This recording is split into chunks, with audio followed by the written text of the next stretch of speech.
بچے کو سمجھ آ گئی تو اندر سے جواب آیا کہ وہ ہے ڈاکٹر لیکن اس کے ہاتھ میں دامن حضور کا نہیں ہے، لیکن یہ ہے بچہ ماں نے گٹی میں پیاری مصطفیٰ جان رحمت کر دیا، اس لیے تقدس اس کی روح تک اتر گیا ہے۔ یہ پانچے کے اوپر پیشاب کے پڑے ہوئے غیر مری چھینٹے بھی گوارا نہیں کرتا۔ یہ تقدس اس کو ملا کہاں سے؟ آمنہ والے، آمنہ کے لال میلاد والے رسول کی چوکھٹ سے نصیب۔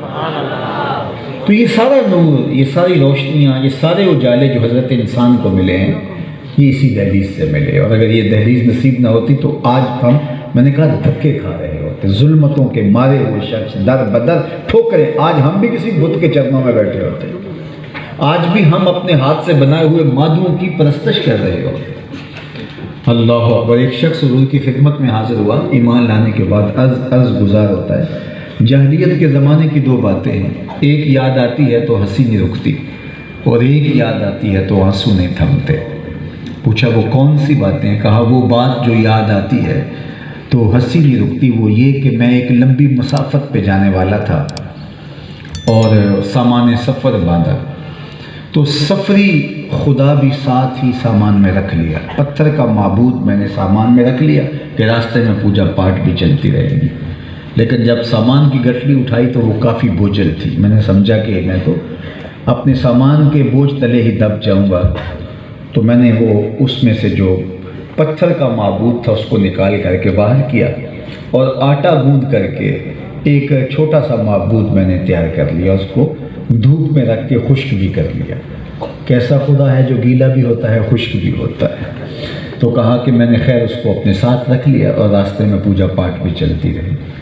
سفر اندازہ سفر سے کچھ اوپر چلا گیا تو میرا توشہ سفر ختم ہو گیا۔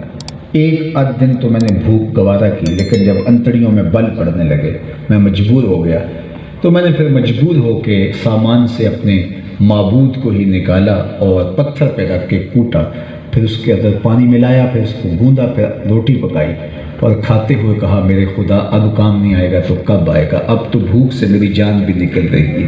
آج اس بت کی بے بسی مجھے یاد آتی ہے تو ہنسی نہیں رکتی۔ کیسا معبود تھا جو اپنے پجاری سے اپنا تشخص بھی نہ بچا سکا، جو یہ بھی نہ عرض کر سکا آخر میں تیرا معبود رہا ہوں، اب تم مجھے جو ہے وہ آگ پہ پکاؤ گے، پھر توڑ توڑ کے دانتوں تلے چباؤ گے، پھر تاریک میدے میں پھینکو گے، پھر گندگی کے ڈھیر پہ ڈال آؤ گے، آخر میں تمہارا معبود رہا ہوں، کچھ تو ترس کھاؤ میرے پاس۔ اتنا بے بس اور اتنا کمزور میرا معبود تھا، اور آج مجھے وہ واقعہ یاد آتا ہے تو میری ہنسی نہیں تھمتی۔ میرا ایک ملنے والا دوست ہے، تو وہ چائنا میں ایک مدت سے رہ رہا ہے، تو ایک دفعہ میں نے اس سے پوچھا کہ وہاں کے حالات کیا ہیں؟ اس نے کہا آسمان کو چھو رہے ہیں۔ وہ میں نے کہا میں معیشت نہیں پوچھ رہا، میں ان کے مذہبی حالات پوچھ رہا ہوں۔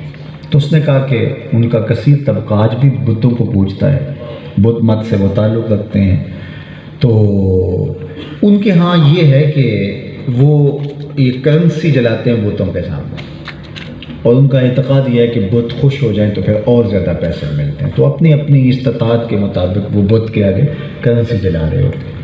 کہتا ہے میرا ایک دوست ہے تو وہ بہت کنجوس ہے، کبھی پھوٹی کوڑی بھی لگانے کا روادار نہیں ہوتا، تو میں نے ایک دن اچانک اس کے گھر میں جا کے دیکھا کہ وہ کافی زیادہ کرنسی بتوں کے آگے جلا رہا تھا، تو میں بڑا حیرت زدہ ہوا۔ میں نے کہا کہ اتنی زیادہ کرنسی جلا رہے ہو؟ تو اس نے مجھے مسکرا کے کہا یہ فوٹو کاپی ہیں۔